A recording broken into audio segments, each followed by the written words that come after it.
Hello, you are listening to the High Performance Nursing Podcast with me, Liam Caswell, where I help clinicians just like you take control of their careers and remove all the things stopping you from achieving your biggest goals.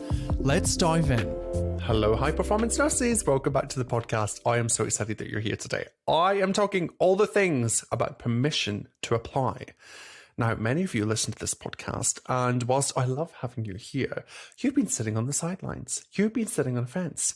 You're here because you're curious about career options and what you could potentially do to leverage your nursing skills to make nursing work better for you, and you haven't done anything yet. What's going on? I'm here to call you out today and help you to give you some motivation to go after what it is that you actually want. I think there's a common misconception, and I've talked about it a lot on the podcast, that, I just need to know what it is that I'm working towards before I actually go out into the world and explore. But I'm learning very slowly but surely over the last few years that that's not really true. We just actually need to give ourselves permission to explore curiously the options that might be out there. Because here's the thing, how do you know what's out there if you don't even give yourself permission to explore and to apply and to see what happens? I've been coaching a lot of nurses recently on this, and what I've noticed to be true is that often we usually need a major trigger or an event to happen to stimulate some kind of forward movement and action in our nursing careers. For example, I talk about this a lot where I say you either change by design or you change by disaster. And even though that sounds dramatic, that's what was true for me in my nursing career. I was burnt out. I burnt out multiple times. I couldn't do it anymore. I couldn't see a future in nursing as it stood for me. And whilst I had opportunities in front of me and options that I could have explored, it just wasn't aligning with me anymore. And that was the disaster. The disaster was that I kept burning out and I kept using all of my energy in roles that were not aligned for me. And I was just fed up. I was putting on weight. I was drinking in the evenings when I came home because I deserved that frigging glass of Shiraz, I'm telling you. I was overeating. I was over shopping. Something I've recognized recently is that I don't shop as much as I used to. My wardrobe probably dictates that as well, but I was over shopping. All of these things were symptoms of me not giving myself permission to see a potential different pathway. And what I've been learning to be true over the last 6 months, I've been doing this nervous system training and trauma-informed coaching training, and it's fascinating. I have so much to share this year on the podcast around stress management, and just being a stressy human in general. But that's literally been my life up until this point. An over-deliverer, an over-promiser, all of the things, and how all of that is coming from a place of just being chronically, acutely stressed. And if that resonates with you, make sure you stick around High Performance Nursing. But I changed by disaster, and that was the point where I was like, okay, I need to give myself permission to go out and do something different. I need to do something differently, because if I keep doing what I'm doing, I'm going to keep repeating these cycles. I'm going to keep asking the same people for support and advice that are not going to give me the support and advice that I need. And I'm going to beat myself into the ground. I'm going to be double the weight that I am. I'm getting dramatic now, but you see where I'm going with this.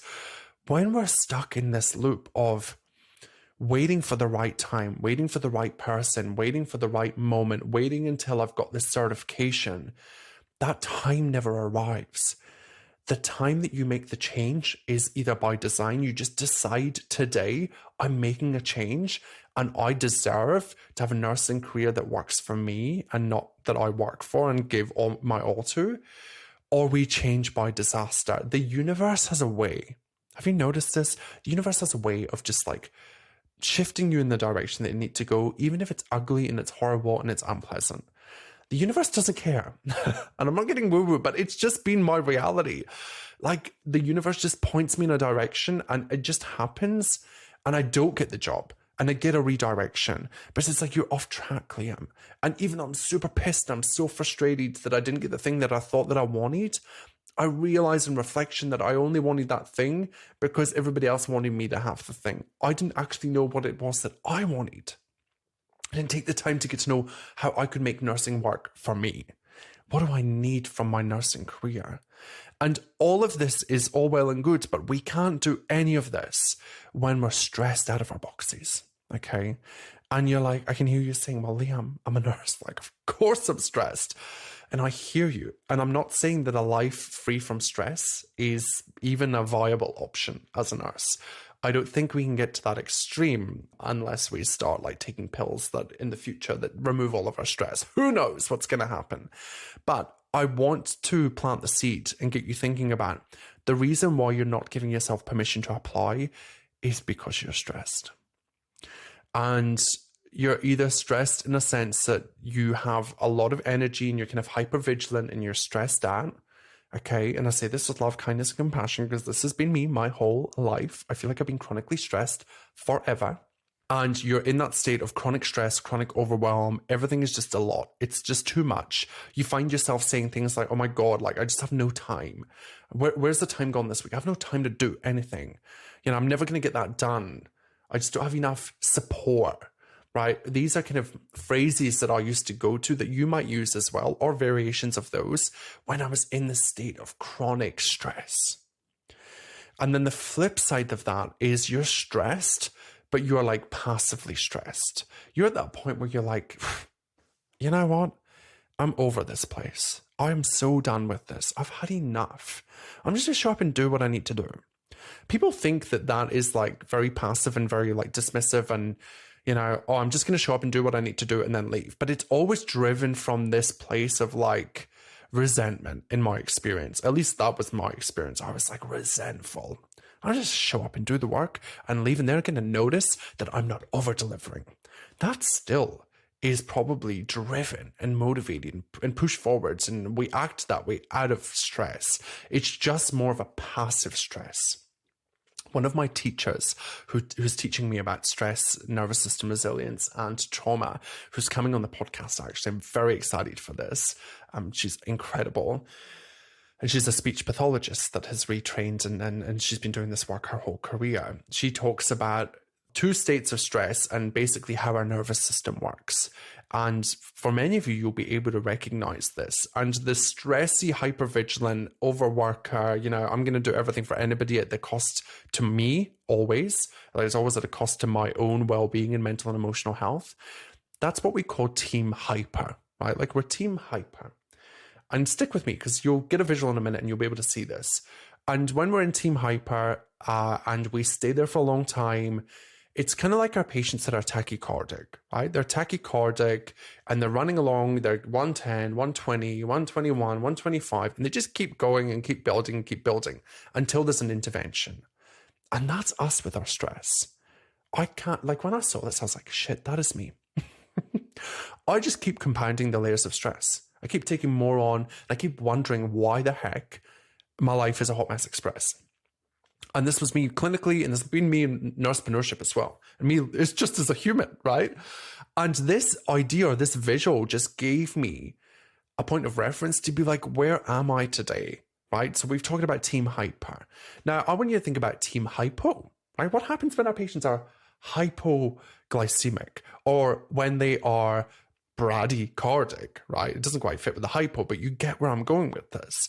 When we're in that state, we're very like laissez-faire. We're like, oh, whatever. Like, I can't be bothered. I've got no energy. I'm very fatigued. I feel overwhelmed, but I don't even have the space or capacity for the overwhelm. I'm just going to procrastinate and buffer with all of the things. But I'm still stressed. I'm still experiencing some level of compounded stress over time. And I'm probably most likely burnt out. So I want you to think about this in the context of a patient observation chart.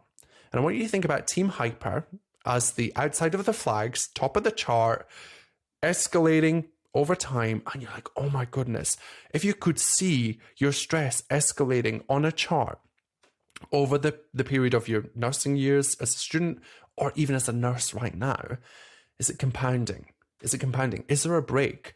Are you getting any relief from the escalation in team hyper? Most of us, the answer is no. We just keep adding more and more stress. So therefore, it makes complete sense that we don't even give ourselves permission to apply, because when we're stressed, we have no capacity to even think about that stuff. It's been proven in the literature, in the science, that when we are stressed, we do not have access to our prefrontal cortex, which is our thinking brain. Isn't that fascinating? So here we all are. Stick with me. Here we all are, clinicians parading around the unit, using our quote unquote, I use air quotes here, critical thinking skills, because we think we're doing the best that we can. But we're in a stressy environment with stressed out peers, stressed out patients, stressed out families. Is it a wonder that we are chronically stressed in team hyper and that we have the issues that happen in the industry? Is it a wonder that we have people that do not do so well at work because they're stressed? Not because they can or they choose not to, it's because they're stressed. Is it a wonder that we have people that make mistakes because they are chronically compounding their stress without even knowing it? Because this is just how humans are designed. So there's no shade here, there's no shame. This just is our physiology. But when we understand our physiology better and we know ourselves better, we can make changes so that we do not spend so much time in team hyper, chronically compounding our stress over time. So it makes complete sense to me. I'm like, oh my God, every nurse knew that when they're at work and they're super stressed out, that they're not actually engaging the highest thinking part of their brain. We could change everything. Everything could change. Just think about that for a second. And think about the fact that when we go to a met call, when we need our prefrontal cortex the most, what's in place? What has the system created? It's created algorithms and structures and frameworks like ALS, BLS, Doctors ABC, head-to-toe systematic patient assessment. Why? Is it just by coincidence? No. It's because when we're under stress and fight or flight, I've been teaching this for like a decade when I've been teaching BLS and ALS. When we're under fight or flight, we do not have access to our critical thinking. You might think you do. It's been proven you don't. So we rely on these systems and processes and structures, right, that have been put in place. So we want to do the same for ourselves in our life and careers. We want to be able to recognize, hold on a minute, I am feeling stressy AF. Like literally stressy AF. Do you get it? You'll get it. If you're a cardiac nurse, you'll get it. I'm stressy AF and I recognize that I'm stressed and I need to do something to get me out of stress, even if it's just for 30 seconds. The more we do that over time, the more we will create some space and capacity for ourselves to give ourselves permission to apply. I hope it's all connecting here. So we talked about the tachycardic observation chart, team hyper, stress compounding over time. Now I want you to come down to the bottom of the chart where, again, we're outside of the flags, right? For New South Wales healthers, we're, not between the flags, we're outside of those parameters and we're worried and we're escalating care. So in the bradycardia zone in team hypo, you're down there. And what happens if you do not do anything about somebody that's bradycardic, that is unwell, that over a long period of time, they're bradycardic, unless it's their norm, what's going to happen to them? They're going to crash in a heap. I love this visual for us to use and to place ourselves and to almost plot ourselves. Where are we on the chart? Are we in chronic stress or are we in this chronic kind of like fatigue, very kind of hypo state where we're just like, meh.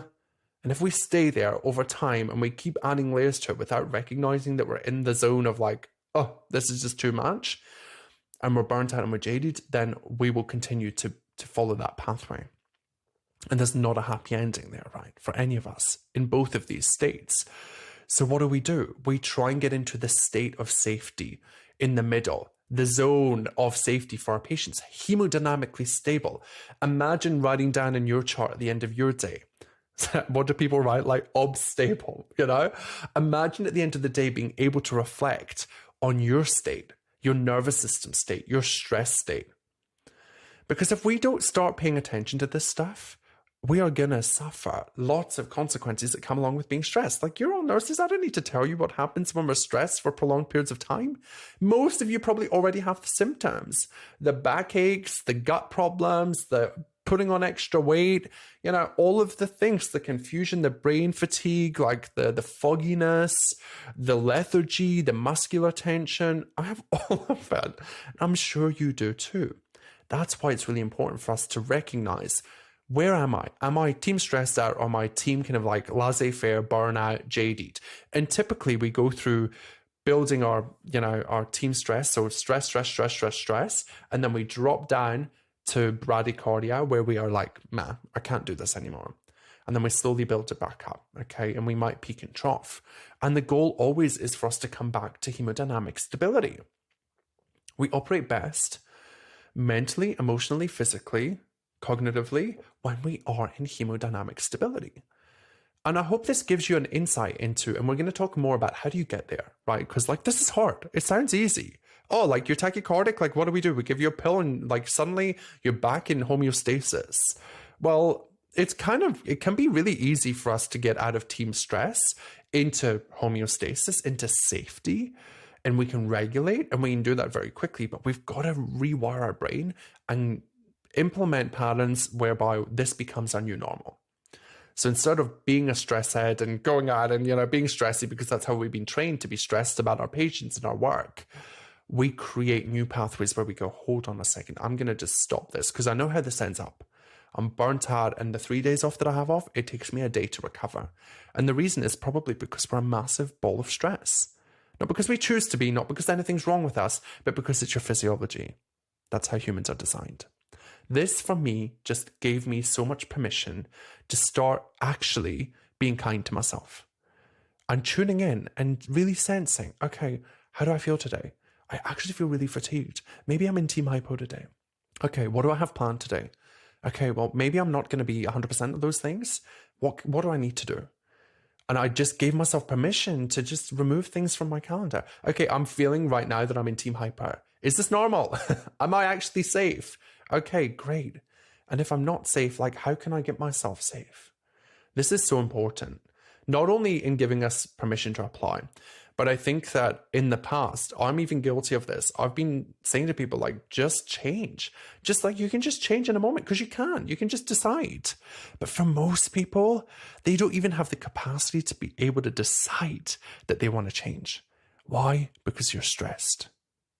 Stress is the biggest challenge that we face as healthcare practitioners, is how do we manage the stressy environment, the stressed out patients, the relatives on a day-to-day basis so that we can regulate our own nervous system, not absorb everybody else's stress like a sponge, like a big stress sponge. And how can we make sure that when we leave work, we are creating opportunities to regulate ourselves? And when we're at work, find moments to regulate ourselves. I'm going to be talking more about this. I went on a little passionate tangent there, you might have noticed, but I really hope that you can see that the more stressed we are, the less access we have to our thinking brain.